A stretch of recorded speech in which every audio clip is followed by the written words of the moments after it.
"You're going to clean the entire house before the party," my mother-in-law Victoria demanded, her perfectly manicured finger pointing at the pristine marble floor of her mansion's grand foyer, as if she'd discovered evidence of a crime. Her voice carried the imperious tone of someone who'd spent 58 years believing the world existed to serve her whims.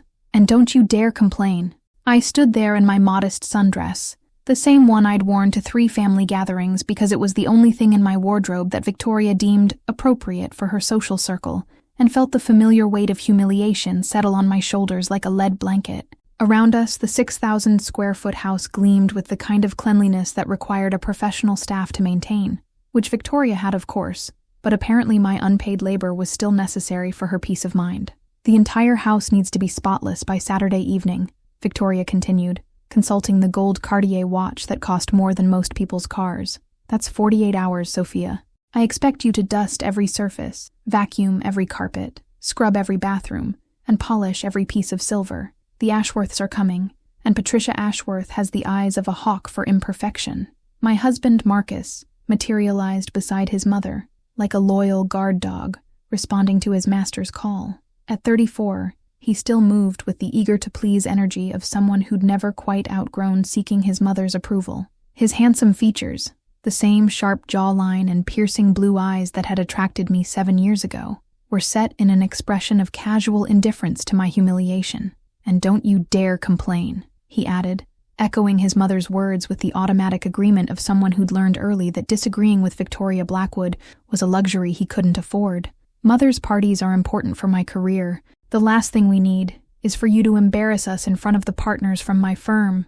I looked at this man I'd married, the one who'd promised to love and cherish me in a church ceremony attended by 300 of his mother's closest friends, while exactly 12 people came to support me. The man who'd once written me love letters comparing my laugh to church bells and my smile to sunrise. Now he stood beside the woman who treated me like hired help, not only allowing her to demean his wife but actively participating in it. "Of course," I said, allowing my voice to carry just the right note of resigned acceptance. "I'd be happy to help prepare for the party." Victoria's eyes narrowed slightly, as if she'd been expecting more resistance. In the early years of my marriage, I would have protested, would have pointed out that they already had a housekeeping service, that I wasn't their servant, that my time had value too. But 7 years of systematic conditioning had taught me that resistance only made things worse. "Good," she said, her tone suggesting she was granting me a tremendous favor by allowing me to scrub her toilets. "I've prepared a list of everything that needs to be done." She handed me 3 typed pages, single-spaced, detailing every conceivable cleaning task from baseboards to ceiling fans. "I expect you to check off each item as you complete it, and I'll be inspecting your work." Marcus glanced at the list over my shoulder and whistled low. "That's a lot of work, Mother. Maybe we should hire additional help." "Absolutely not," Victoria cut him off. "Sophia needs to learn responsibility. She needs to understand her place in this family and contribute something meaningful for once." My place in this family. The words hung in the air like a slap. I was the daughter-in-law who'd never been good enough, never been worthy of the Blackwood name, never measured up to the woman Victoria had selected for her son before I'd inconveniently appeared and stolen him away. "I understand," I said quietly, folding the list and placing it carefully in my purse. "I'll start first thing tomorrow morning." "See that you do," Victoria replied, then turned to Marcus with the kind of warm smile she reserved exclusively for him. "Darling, shall we discuss the seating arrangements? I've placed the Ashworths at the main table, and I think Patricia would appreciate being near the Hendersons." As they walked away, deep in conversation about guest lists and social hierarchies, I stood alone in the marble foyer and felt something shift inside my chest. It wasn't anger. I'd moved beyond anger years ago when I'd realized it only made me suffer more. It wasn't even hurt, though the casual cruelty of their dismissal still stung. It was something cooler, more calculating, something that had been growing quietly in the shadows of my humiliation for months, waiting for the right moment to emerge. I pulled out my phone and opened the Notes app, not to review Victoria's cleaning list, but to check my own list, the one I'd been working on in secret, refining and perfecting with the kind of attention to detail that Victoria would have admired if she'd known about it. Flight to Los Angeles, Saturday, 3:47 p.m.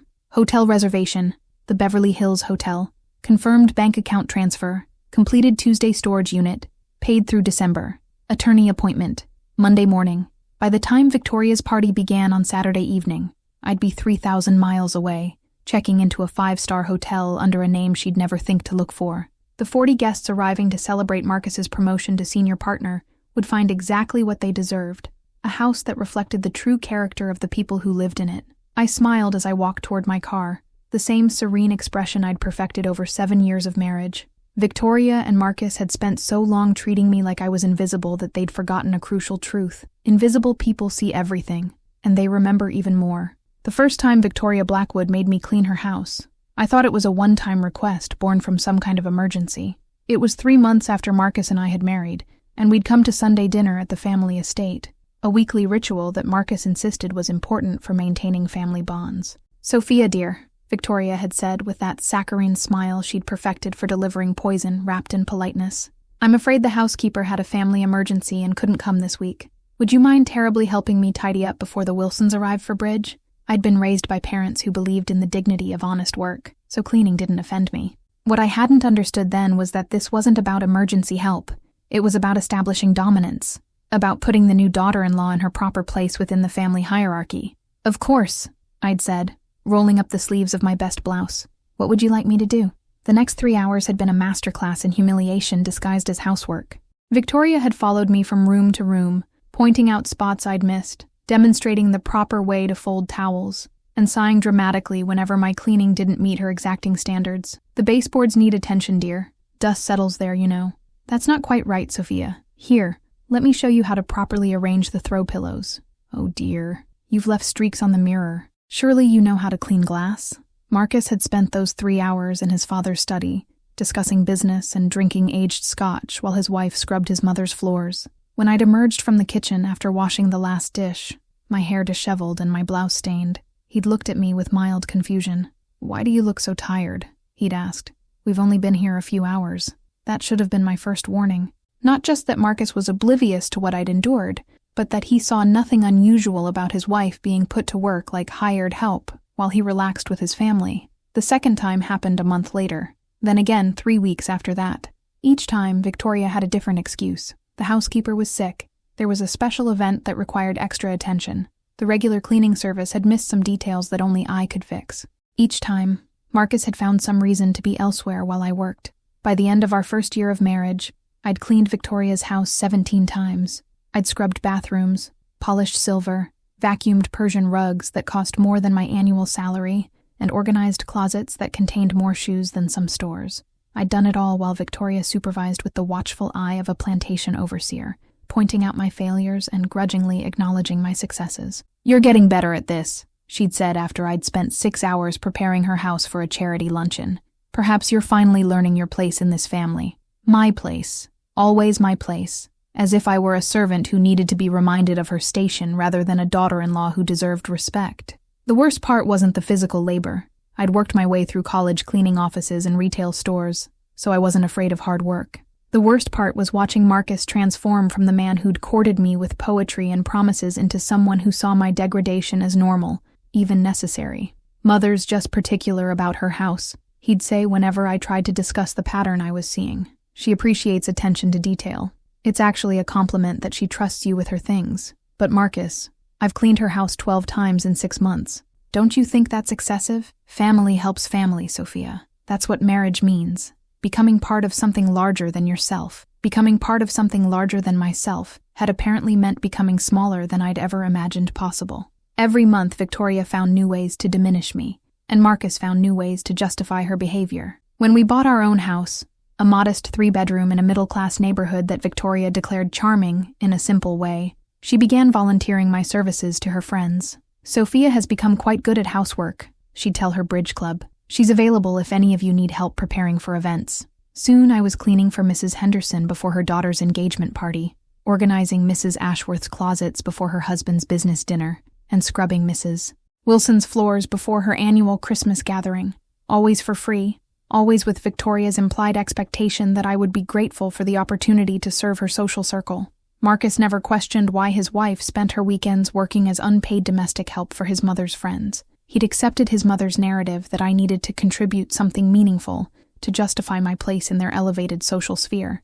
"You don't have a career like the other wives," he'd said when I'd finally worked up the courage to protest. "At least this way, you're building relationships within the community." building relationships, as if scrubbing someone's toilet was a networking opportunity rather than a humiliation. The breaking point should have come earlier, but I'd been conditioned to believe that my discomfort was less important than family harmony. I'd been taught that good wives sacrifice their dignity for their husband's career advancement, that challenging Victoria would reflect poorly on Marcus's reputation.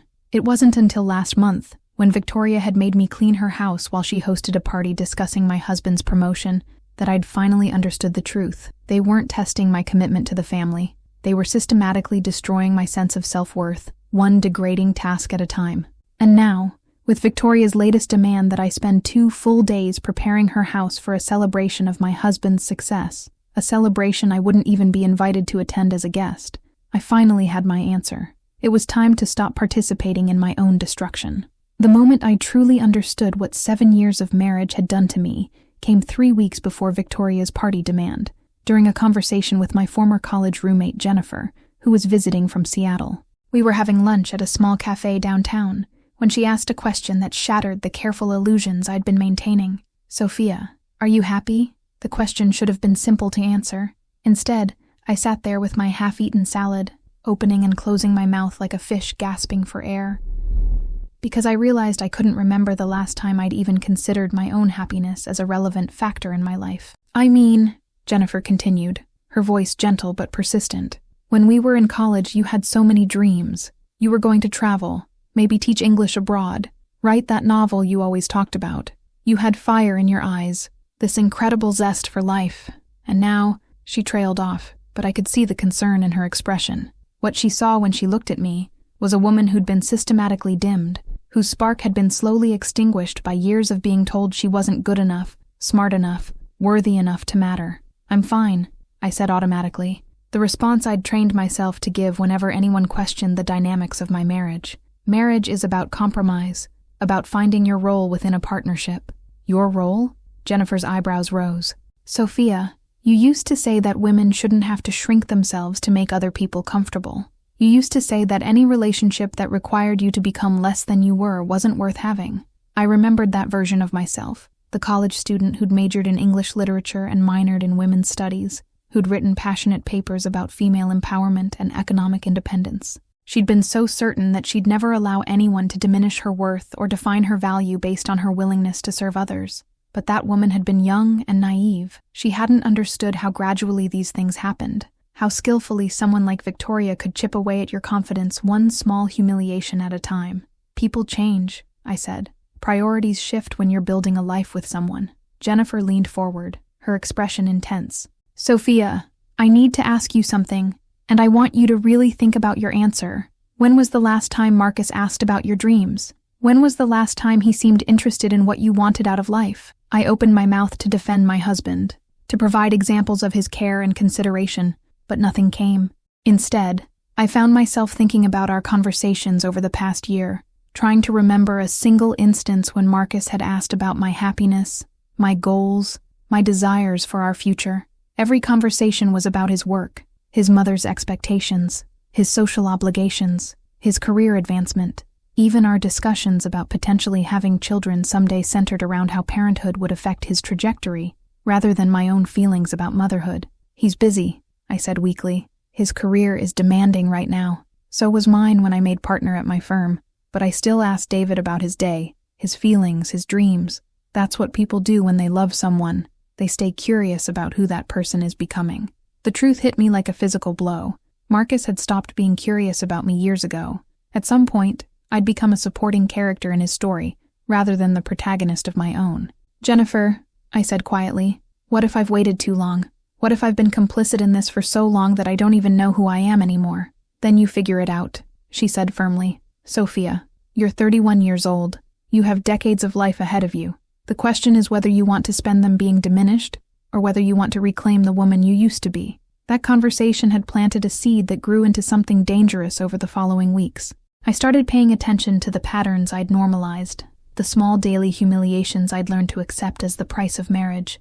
Marcus never asked about my day, but expected detailed reports about his mother's moods and demands. He made social plans without consulting me, but criticized me if I made commitments that conflicted with his schedule. He introduced me to his colleagues as my wife, rather than using my name, as if my identity were entirely subsumed into his.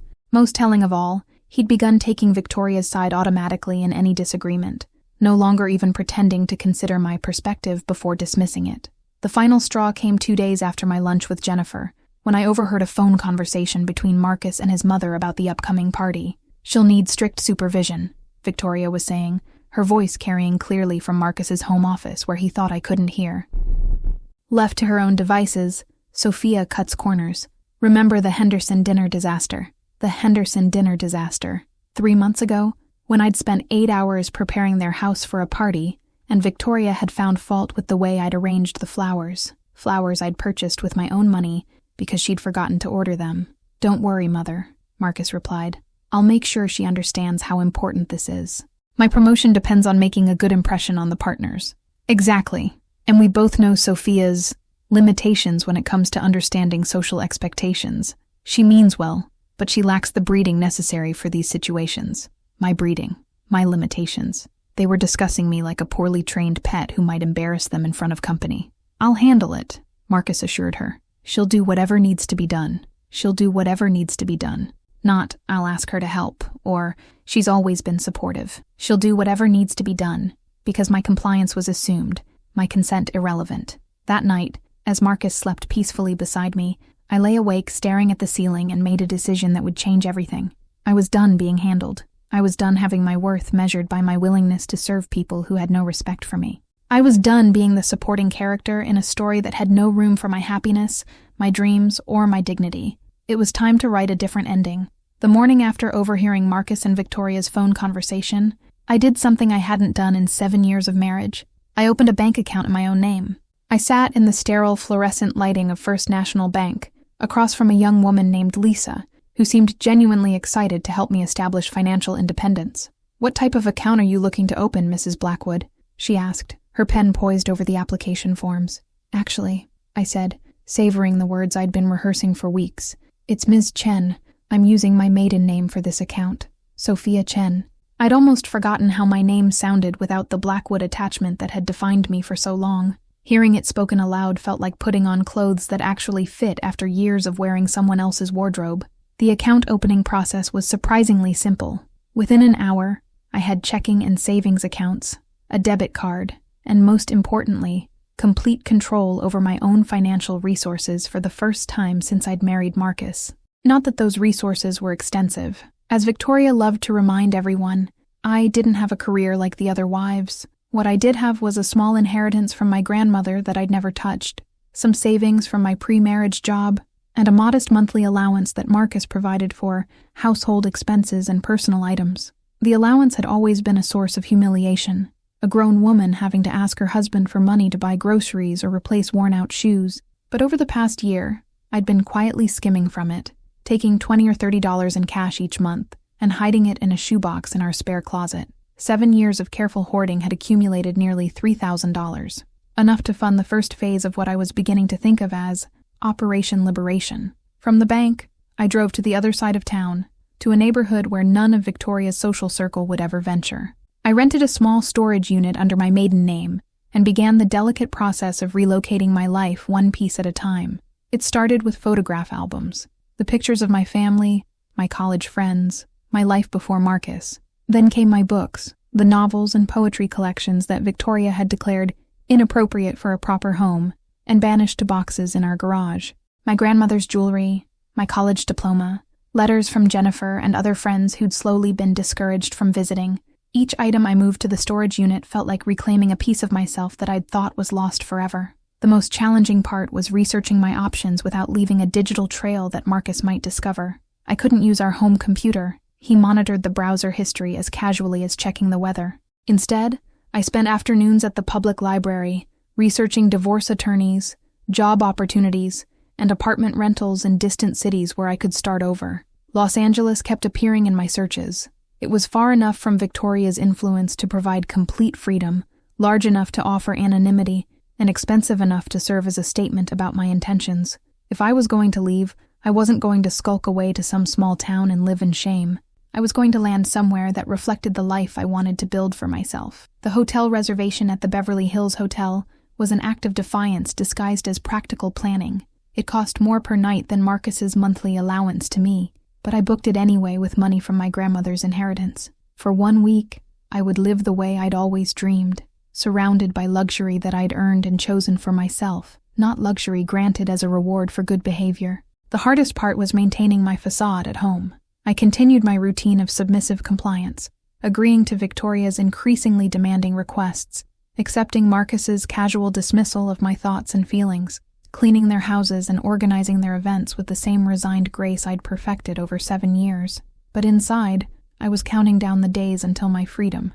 The breakthrough came when I realized that my years of unpaid domestic labor had actually given me valuable intelligence about Victoria's social circle. I knew which marriages were struggling, which businesses were failing, which family scandals were being carefully hidden behind designer clothes and charity galas. More importantly, I knew exactly how much Victoria's reputation meant to her, and how devastating it would be for her to lose face in front of the people whose opinions she valued most. The guest list for Saturday's party read like a who's who of the city's elite: judges, politicians, business leaders, society columnists.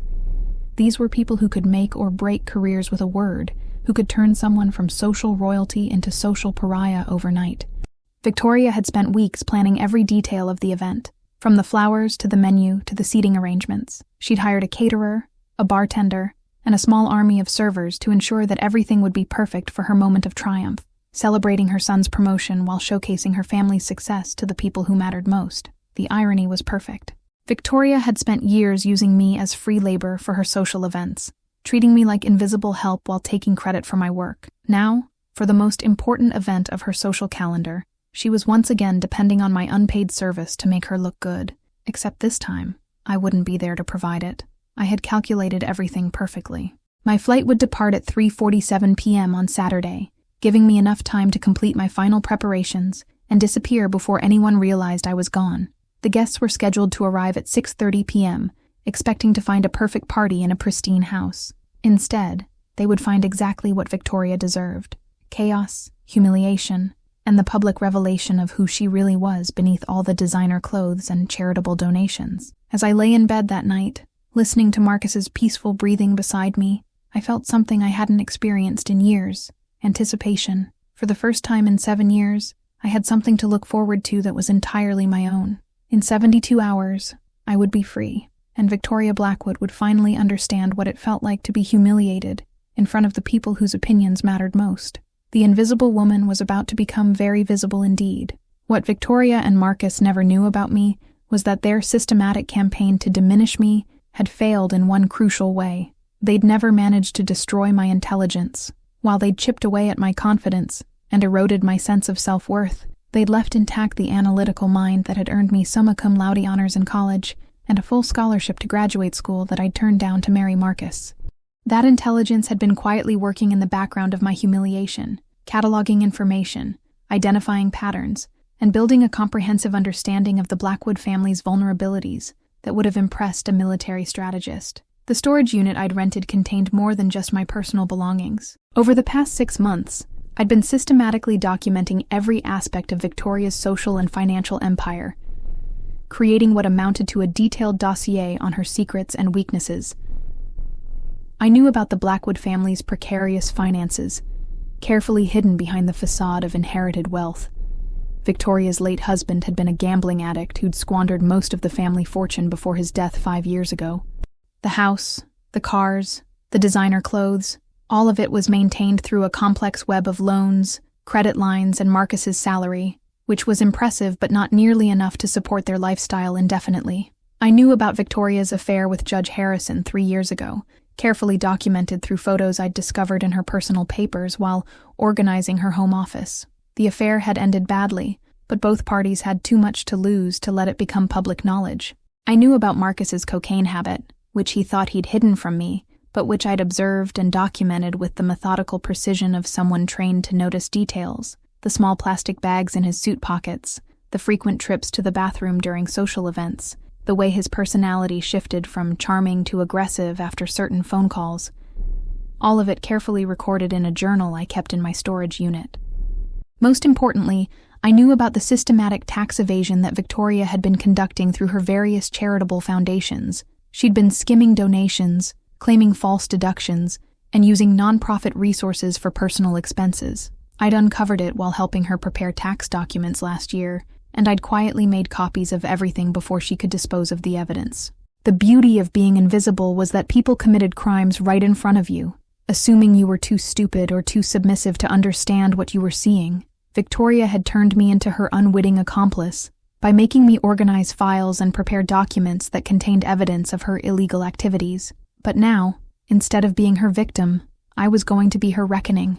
The plan I'd developed went far beyond simply embarrassing Victoria at her party. That was just the opening act. The real show would begin on Monday morning, when I met with Assistant District Attorney Michelle Rodriguez to discuss the evidence I'd gathered about Victoria's financial crimes. Michelle and I had been roommates for 2 years in college, before she'd gone to law school, and I'd made the mistake of getting married instead of pursuing my own education. She'd reached out 6 months ago through social media, asking if I'd be interested in reconnecting, and our lunch meeting had been the catalyst for everything that followed. "Sophia," she'd said over salads at a downtown restaurant, "I have to ask, are you happy? Because you seem different from the person I remember." The question had opened floodgates I'd thought were permanently sealed. Within an hour, I'd told her everything: the systematic humiliation, the unpaid labor, the way Victoria and Marcus had slowly eroded my sense of worth until I'd begun to believe I deserved their treatment. "Have you considered divorce?" Michelle had asked gently. "With what resources? I don't have a job. I don't have money of my own. And I signed a prenuptial agreement that essentially leaves me with nothing if the marriage ends." "What about evidence of abuse?" "Financial abuse is a real thing, Sophia. The systematic control of your resources, the isolation from friends and family, the way they've made you financially dependent. That's all legally recognized abuse." The conversation had planted seeds that grew into the plan I was now executing. Michelle couldn't represent me directly, conflict of interest issues, but she could provide guidance and, if necessary, prosecutorial support if criminal charges became relevant, which they would, once the full scope of Victoria's crimes became public. The guest list for Saturday's party included 3 federal judges, 2 IRS investigators, the county district attorney, and a journalist who specialized in investigating white-collar crime among the city's elite. These weren't random invitations. Victoria had specifically cultivated relationships with law enforcement and media figures as protection against exactly the kind of exposure she was about to experience. But her carefully constructed network of influential friends was about to become the audience for her downfall. The final piece of my preparation had been the most difficult, emotionally rather than logistically. I'd written 3 letters that I would mail from Los Angeles after my safe arrival. The first was to Marcus, explaining why I was leaving and what I'd discovered about his family's criminal activities. Despite everything he'd done to me, I still felt obligated to warn him about the legal tsunami that was about to engulf the Blackwood family. The second was to Jennifer, asking for her help in finding employment and housing in Seattle if my Los Angeles adventure didn't work out as planned. I needed backup options, alternative routes to independence that didn't depend on dramatic gestures or perfect timing. The third letter was the most important. It was to myself, a detailed account of everything I'd endured and survived, written as evidence for future moments when I might be tempted to forgive or forget, or return to the comfortable familiarity of my prison. As I sealed the envelopes and placed them in my storage unit, I felt the weight of 7 years of suppressed anger and humiliation transforming into something more powerful: determination. Victoria Blackwood had spent years teaching me that I was worthless, invisible, insignificant. She'd been wrong about all of it, but she'd been particularly wrong about invisible. Invisible people see everything, and sometimes they remember everything too. Saturday morning arrived with the kind of perfect autumn weather that Victoria would later claim had been ruined by my selfishness. Crisp air, golden sunlight, and not a cloud in the sky. I woke up at 5:30 a.m., 2 hours before my usual time, and lay in bed listening to Marcus's peaceful breathing while I mentally rehearsed the day ahead. By this evening, I would be in Los Angeles. By Monday, Victoria's world would begin to crumble. By next week, I would either be free or fighting for my freedom in ways I'd never imagined possible. The irony wasn't lost on me that I felt more alive on the morning I was leaving my marriage than I had during most of the 7 years I'd been in it. Marcus stirred beside me at 7:15, exactly on schedule. His routine was as predictable as clockwork: shower, shave, coffee, breakfast, morning news, and then off to whatever obligations filled his Saturday. Today, that would be helping his mother with last-minute party preparations, while his wife supposedly cleaned every surface of their house. "Morning, beautiful," he said. the endearment rolling off his tongue with the practiced ease of someone who'd stopped meaning it years ago. "Big day today. Mother's depending on you to make everything perfect." "I know," I replied, allowing just the right amount of nervous energy to color my voice. "I've been thinking about the list all week. I want everything to be exactly right for your celebration." "That's my girl." He kissed my forehead with the absent affection he might show a pet. "I know you'll make us proud. Make us proud." As if my worth were measured entirely by my ability to enhance their reputation through my unpaid labor. "I should probably get started early," I said, sitting up in bed. 3 pages of cleaning tasks will take most of the day." "Good thinking. I'll be at Mother's house most of the day helping with the catering setup and guest preparations. Why don't you call me when you're finished so I can do a final inspection before the guests arrive?" A final inspection. 7 years of marriage, and my husband still felt the need to check my work like I was a child who couldn't be trusted to complete a simple task correctly. "Of course," I said. "I want everything to be perfect for you." After Marcus left for his mother's house, I moved through my morning routine with the deliberate precision of someone who knew she was performing these actions for the last time. I made coffee in the machine Marcus had bought for himself, showered in the bathroom he'd remodeled without consulting my preferences, and dressed in clothes I'd chosen to please other people rather than myself. But this morning, everything felt different. The coffee tasted like freedom. The shower felt like a baptism. The clothes felt like a costume I was putting on for a final performance. At 9 a.m., I made my first phone call. "Good morning. This is Sophia Blackwood," I said to the voice that answered at Victoria's house. "I'm calling to confirm that you won't need me to assist with any of the party preparations today, since I'll be focusing on the house cleaning as requested." "Oh no, Mrs. Blackwood," the caterer replied. "Mrs. Victoria specifically said you'd be handling all the setup once the cleaning is finished. We're just doing the food preparation." "Perfect." Victoria hadn't even bothered to hire proper event staff. She was counting on me to transform her already pristine house into party-ready perfection, then stay to serve her guests like hired help. "I see," I said. "And what time did she expect me to transition from cleaning to party setup?" "She said you'd be finished with the housework by 4 p.m., and could handle the decorating and table arrangements before guests arrive at 6:30. 4 p.m. My flight departed at 3:47 p.m. Victoria had scheduled my slavery with such precision that I would literally be in the air when she realized her unpaid labor force wasn't going to materialize. "Thank you for clarifying," I said. "I'll make sure everything is handled appropriately." My second phone call was to the taxi company, confirming my 2:30 p.m. pickup for the airport. My third was to the storage facility, verifying that my belongings were secure and my rental payments were current through December. Then I spent an hour on what would be my final contribution to the Blackwood household. I cleaned. Not Victoria's house, but my own. I scrubbed the bathroom Marcus and I had shared, vacuumed the bedroom where I'd spent so many nights feeling lonely beside my husband, and organized the kitchen where I'd prepared thousands of meals for a man who'd stopped tasting them years ago. It wasn't about leaving the house perfect for Marcus. It was about completing my own transition ritual, marking the end of one life and the beginning of another. At 11 a.m., I received a text from Victoria. Reminder that all silver needs to be polished before the party. The Ashworths will notice if it's not spotless. I smiled as I typed my response. Absolutely. Everything will be exactly as it should be. By noon, I had packed my final suitcase, a small carry-on bag containing just enough clothes for a week in Los Angeles, and the documents I would need to start my new life. Everything else I cared about was already in the storage unit, or would be part of the life I was leaving behind. At 1 p.m., I sat down at the kitchen table and wrote one final note, which I left propped against the coffee maker, where Marcus would be sure to find it when he came home expecting to find his wife cleaning his mother's house. "Marcus, by the time you read this, I'll be gone. Not just from the house, but from this life that has made me smaller every day for 7 years. I won't be cleaning Victoria's house for her party tonight, and I won't be cleaning anyone else's house ever again. I deserve better than this, and somewhere deep down, you know it too. The woman you married still exists, but she's not the woman who has been accepting your family's treatment for the past 7 years. She's the woman who finally remembered her own worth, Sophia." At 2:15 p.m., I took one last look around the house that had been my prison for 7 years.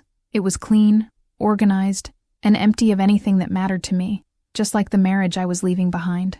The taxi arrived at exactly 2:30 p.m., driven by a cheerful middle-aged woman named Rosa, who seemed genuinely excited about my adventure. "Los Angeles," she said, as she loaded my single suitcase into her trunk. "You going for business or pleasure?"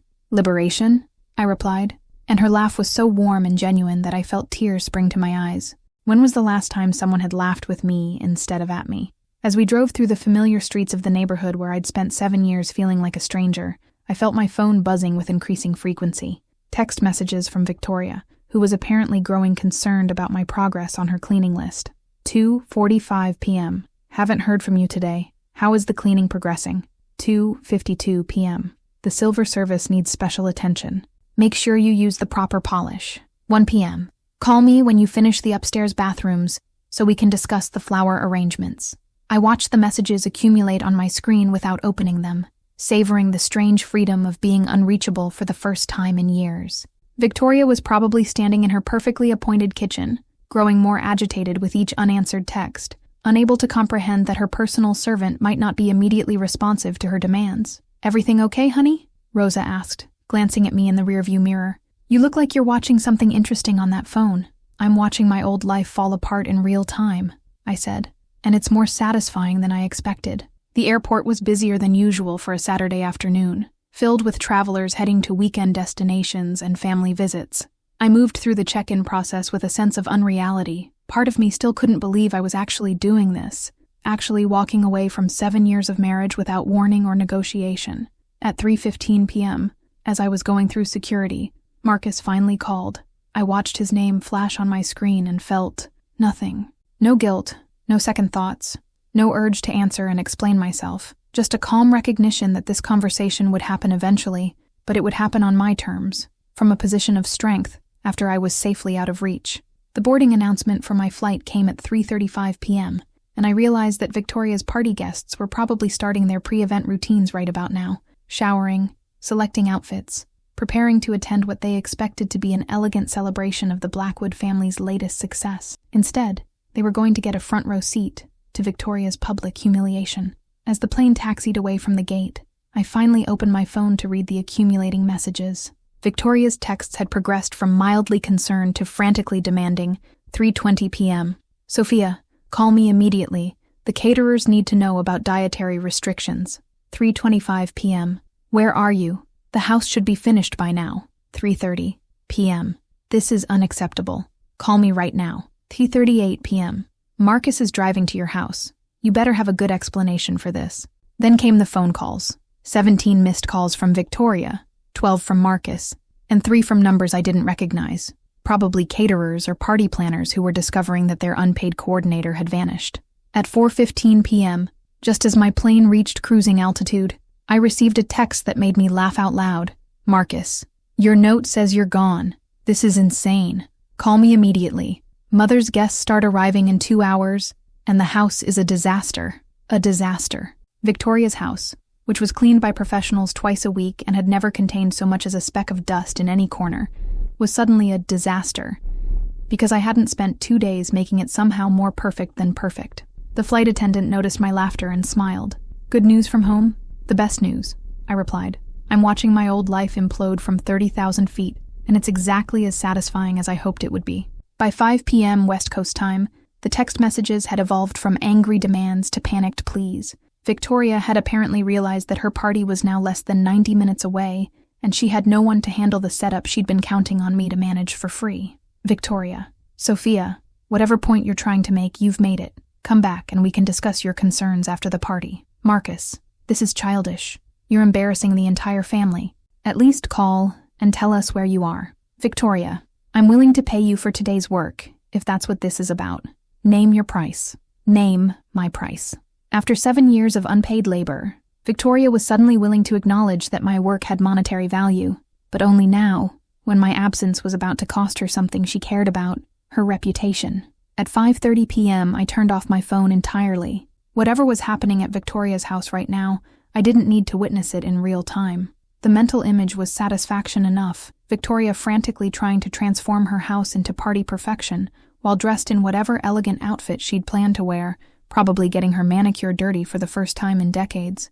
The plane began its descent into Los Angeles, just as the sun was setting over the Pacific, painting the sky in shades of gold and pink that seemed like a promise of better things ahead. Below us, the city sprawled in all directions, millions of lights beginning to twinkle in the gathering darkness. Somewhere in that vast expanse of possibility was my new life, waiting to be discovered and claimed. And somewhere on the other side of the continent, 40 of the city's most influential people were arriving at Victoria Blackwood's house, expecting an elegant party, and finding instead exactly what the hostess deserved: chaos, humiliation, and the public revelation of who she really was when her unpaid help finally stopped helping.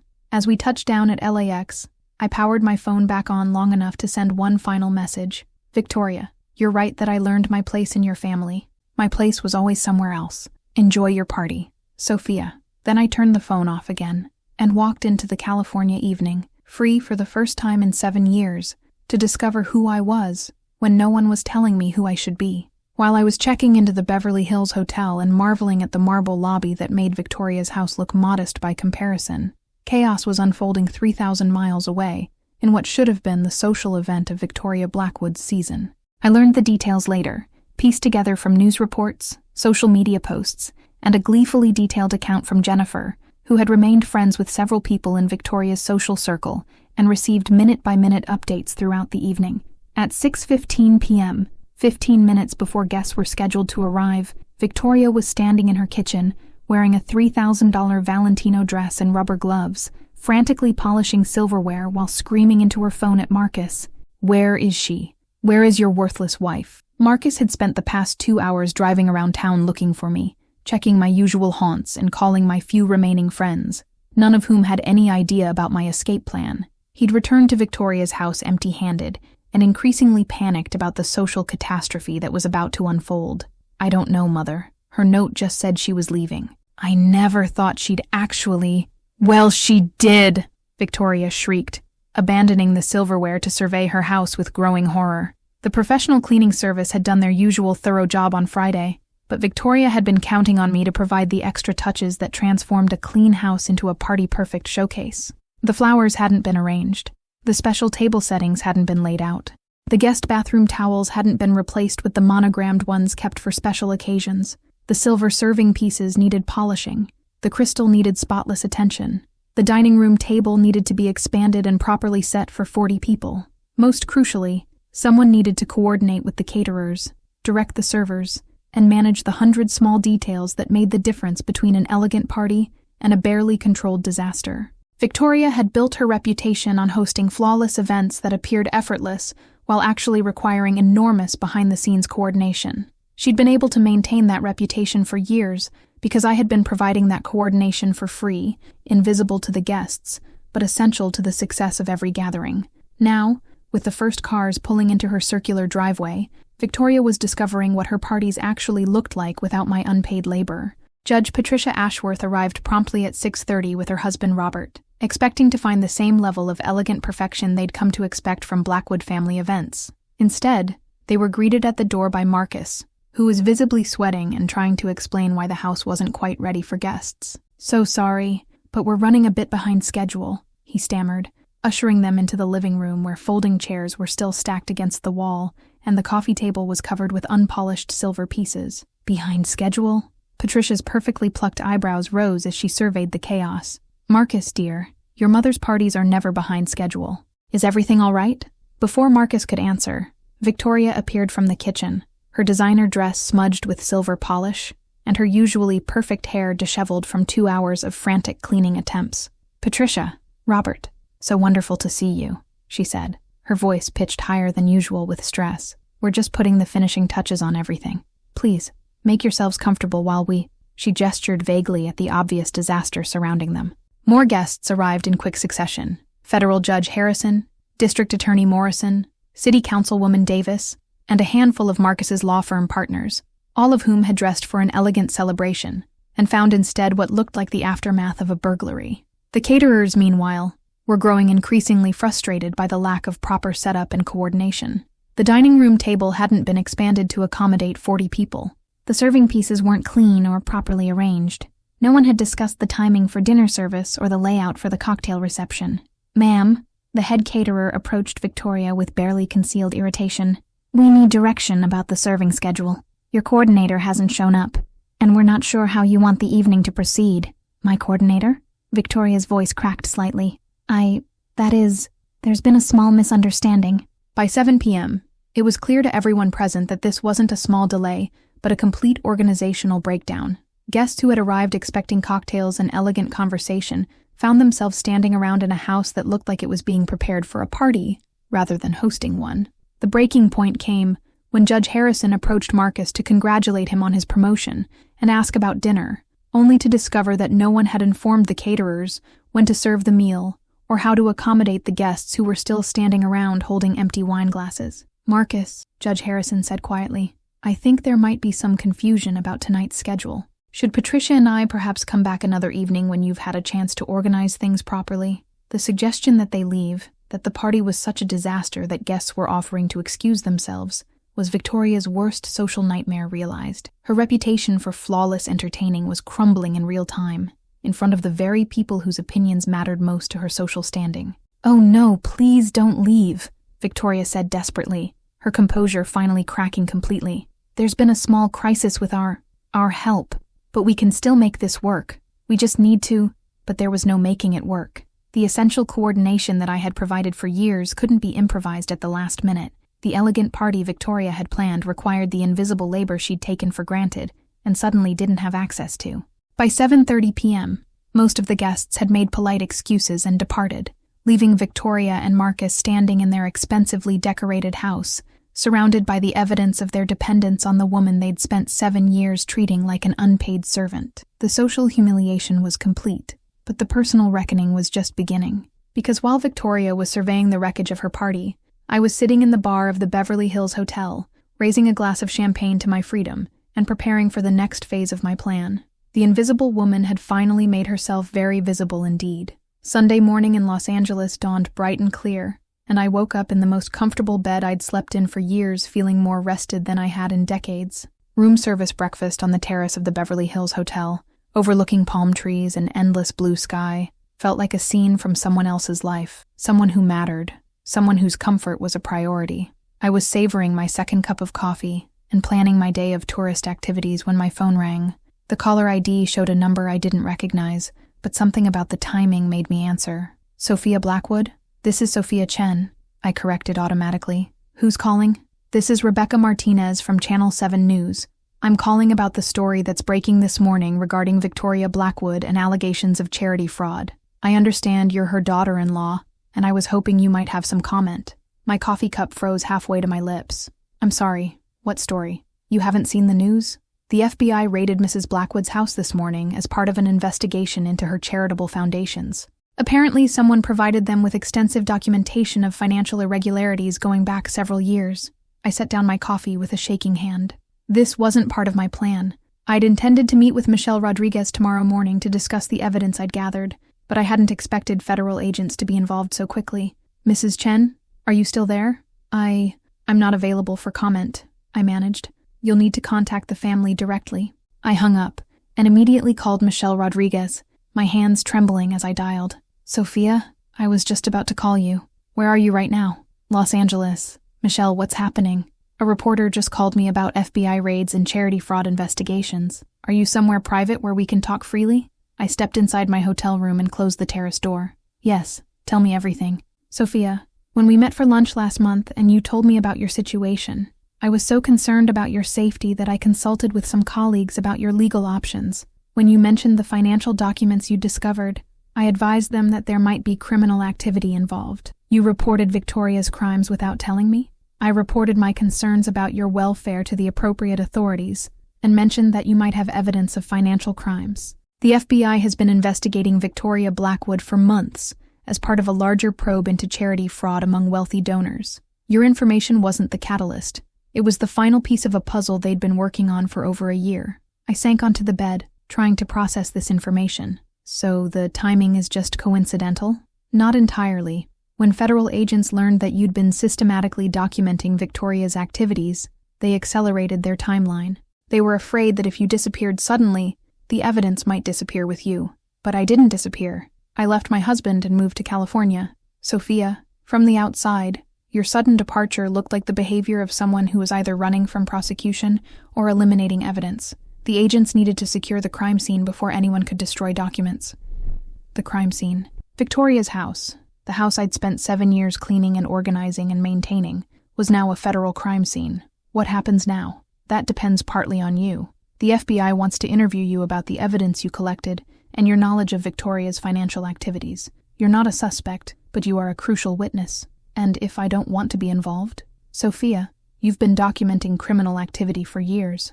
The evidence you collected is going to be central to the prosecution's case whether you cooperate or not. The question is whether you want to have some control over how your story is told. I walked to the window and looked out at the palm trees swaying in the California breeze. 24 hours ago, I'd been planning a simple escape from a suffocating marriage. Now I was apparently a key witness in a federal criminal investigation. There's something else, Michelle continued. The story is already breaking in the national media. Victoria Blackwood isn't just a local socialite. Her charitable foundations have been operating in multiple states. This is going to be a high-profile case. How high-profile? Front-page news? Probably congressional hearings? Definitely a cautionary tale about corruption among the wealthy elite. Sophia, you're about to become the face of this story whether you want to be or not. I thought about Victoria's party last night, about the 40 guests who'd witnessed her social humiliation and would now be reading about her federal indictment in their morning newspapers. The woman who'd built her identity around her reputation for perfection and propriety was about to become infamous for precisely the opposite reasons. Michelle, I need to ask you something, and I need you to be completely honest. Did you know this was going to happen when we had lunch last month? A long pause. I knew that the information you'd described suggested serious criminal activity. I knew that reporting it was the right thing to do both legally and ethically. But no, I didn't know it would happen this fast or this publicly. So when I was planning my dramatic exit from my marriage, I was actually planning my emergence as a federal witness? It appears that way, yes. I couldn't help it. I started laughing. Not the bitter laughter of irony, but the genuine amusement of someone who'd just realized that the universe had an even better sense of poetic justice than she did. Sophia, are you okay? I'm better than okay, I said, still laughing.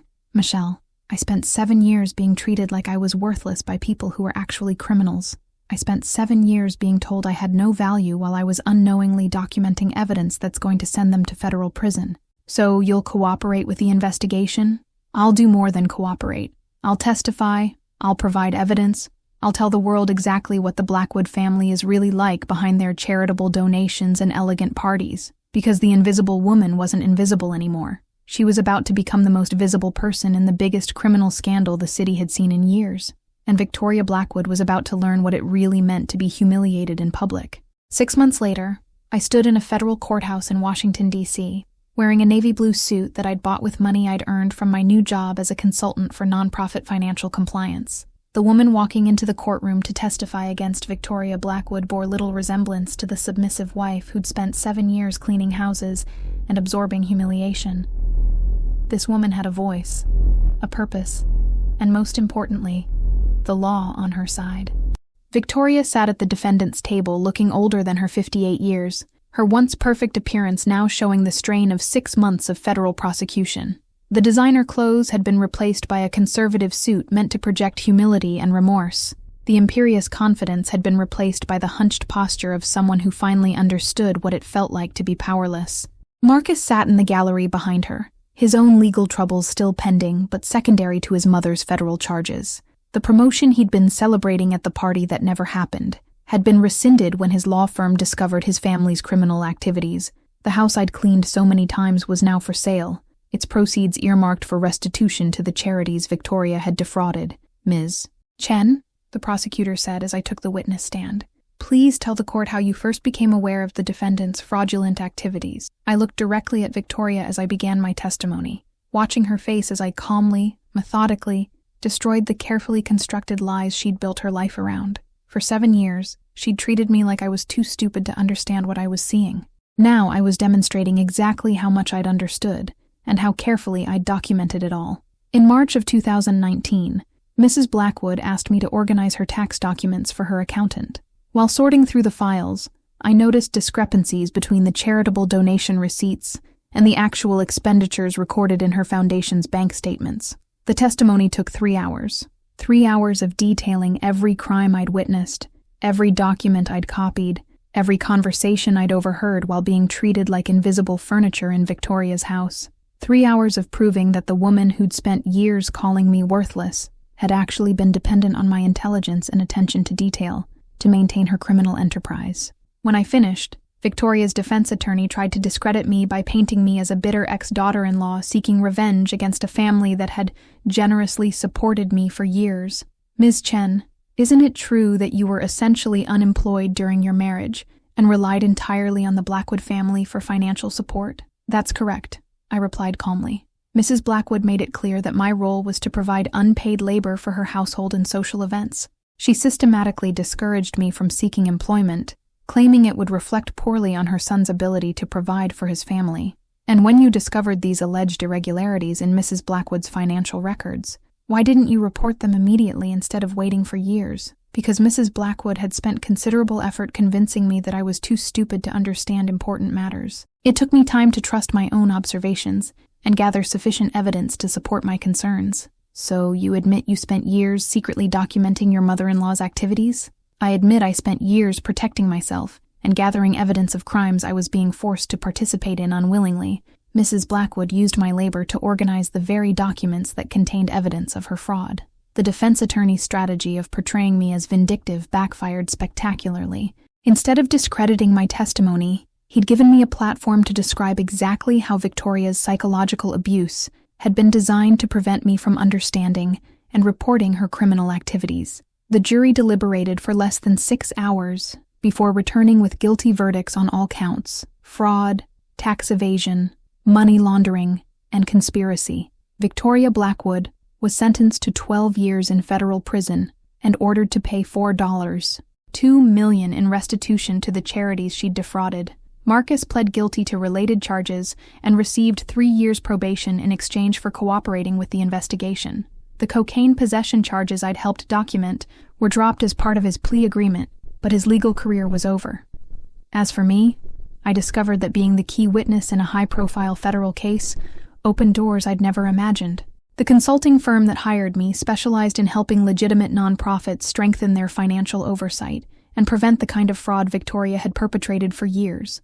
My work involved traveling to organizations across the country, training their staff to recognize and prevent financial irregularities, and helping them build systems that protected both their missions and their donors' trust. It was work that mattered, work that used my intelligence and analytical skills, work that paid me enough to maintain my own apartment in Los Angeles and build the kind of independent life I'd dreamed of for years. The irony was perfect. Victoria's crimes had inadvertently launched my career in fighting exactly the kind of corruption she'd represented.